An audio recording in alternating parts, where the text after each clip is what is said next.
Hello guys, good morning and welcome back to my channel Milir Cook House with Blog. আমার আজকের recipe করলার ঝাল। খুব ভালো লাগে এই রেসিপি সবকিছুর সাথে। যারা করলা খেতে পছন্দ করো না তাদেরও কিন্তু এই রেসিপিটা খুবই ভালো লাগবে। প্রথমে করলা খুব ভালো করে ধুয়ে নিতে হবে, তারপর দু মাথা কেটে নিয়ে খুব ভালো করে চাকচাক করে কেটে নেব। আর অবশ্যই কিন্তু ভালো করে ধুয়ে নেবে। প্লিজ তোমরা সবাই আমার পাশে থেকো। যারা আমার চ্যানেলটিকে সাবস্ক্রাইব করেছো তাদের অসংখ্য ধন্যবাদ। আর যারা এখন পর্যন্ত সাবস্ক্রাইব করে উঠতে পারোনি তারা আমার চ্যানেলটিকে সাবস্ক্রাইব করে আমার সাথে থেকো, পাশে থেকো। আর অবশ্যই বেল বাটনটি ক্লিক করে রাখবে, তাহলে আমি যখনই কোনো নতুন ভিডিও আপলোড করব সবার প্রথম তোমাদের কাছে পৌঁছে যাবে। আর এই রেসিপিটা কিন্তু গরম ভাতে দারুণ লাগে, আর রুটির সাথেও খেতে পারো। আর অনেকেই পছন্দ করো না করলা, কিন্তু এভাবে রান্না করলে সকলেই খেতে কিন্তু ভীষণ পছন্দ করবে। প্রথমে কাটা হয়ে গেছে, তারপর সামান্য নুন, হলুদ আর লেবুর রস দিয়ে ভালো করে ম্যারিনেট করে 10 থেকে 15 মিনিট ঢাকা দিয়ে রেখে দেব। আর এদিকে কড়াতে 1 চামচ সর্ষে দিয়েছি, আর দিয়ে দিলাম 1 চামচ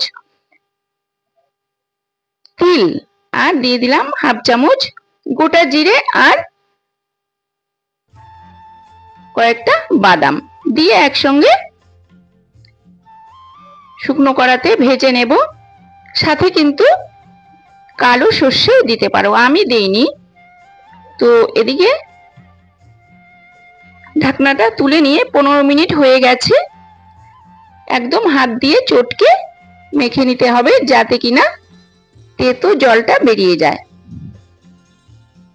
আর এভাবে নুন, হলুদ আর লেবুর রস দিয়ে মাখিয়ে রাখলে কিন্তু করলার যে তেতোটা থাকে সেটা বেরিয়ে যায়। তারপর ভেজে রাখা মশলাটা আমি পেস্ট করে নেব।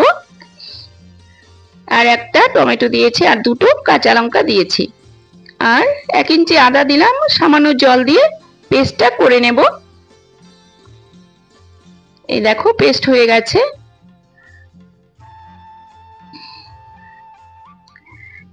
আর এদিকে কিন্তু আমি আলু চাকচাক করে ঠিক এভাবে কেটে নিয়েছি। এদিকে কড়া বসিয়ে দিয়ে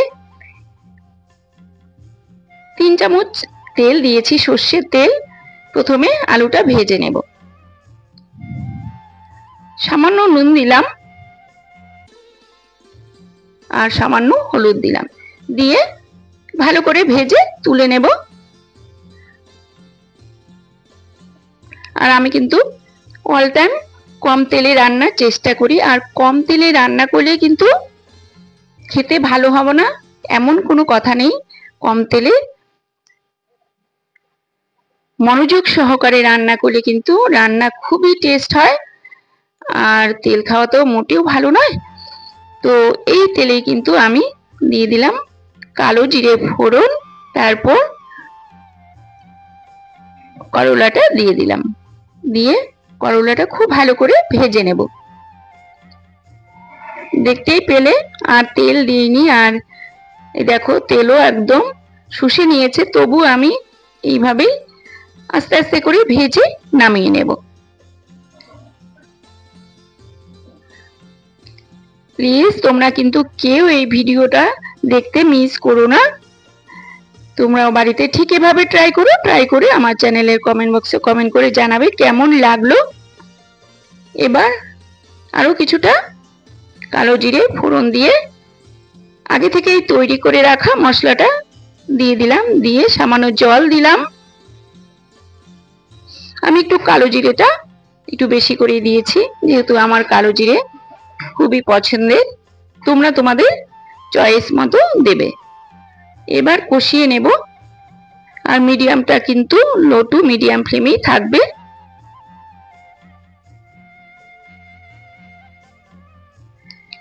প্রথমে দিয়ে দিলাম ভেজে রাখা আলু,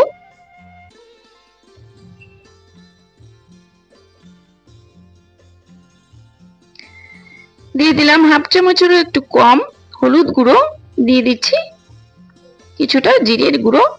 যেহেতু আমি ভাজার সময় জিরে ভেজে নিয়েছিলাম, না দিলেও চলে, দিলেও চলে, আমি কিছুটা দিয়েছি। পরে আবার দিয়ে দিলাম কাশ্মীরি লঙ্কার গুঁড়ো, কালারটা ভালো আসার জন্য। আর দিয়ে দিলাম স্বাদ মতো নুন।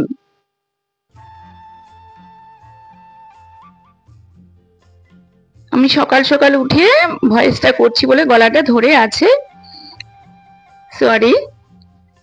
দিয়ে দিয়েছি কিন্তু ভেজে রাখা করলাও, দিয়ে সামান্য জল দিয়ে, যেহেতু আমি কম তেলে রান্না করি একটু জল দিতেই হবে। আমি কিন্তু পরে আর কোনো তেল দেইনি, আর তেলটাও কিন্তু তোমাদের পছন্দ মতো দেবে। আর দিয়ে দিলাম রোস্টেড মশলা, কিছুটা রোস্টেড মশলা দিলে কিন্তু খেতে দুর্দান্ত হয়, খুবই ভালো লাগে। তাছাড়া এই রেসিপিতে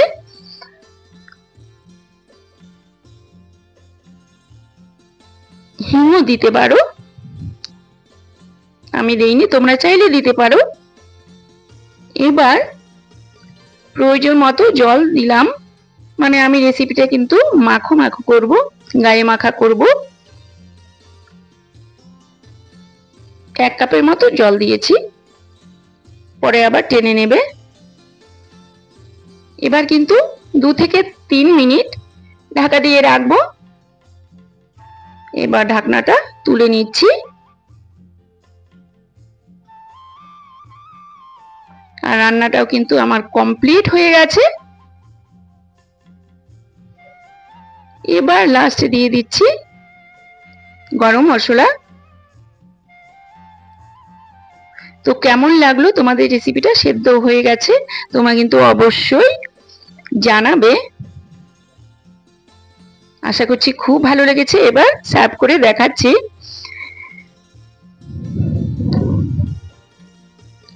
তোমরা কিন্তু জানাবে আমার রেসিপিগুলো কেমন লাগছে। আই হোপ তোমাদের ভালো লাগছে, তোমরা কিন্তু জানাবে। দেখো কত সহজেই তৈরি হয়ে গেল করলার ঝাল, আর একদমই তেতো লাগবে না, খুবই ভালো লাগবে এভাবে রান্না করলে করলার ঝাল। আমি একটা লঙ্কা দিয়ে একটু গার্নিশ করে নিলাম। ওয়াও, সো ডিলিশিয়াস লাগছে।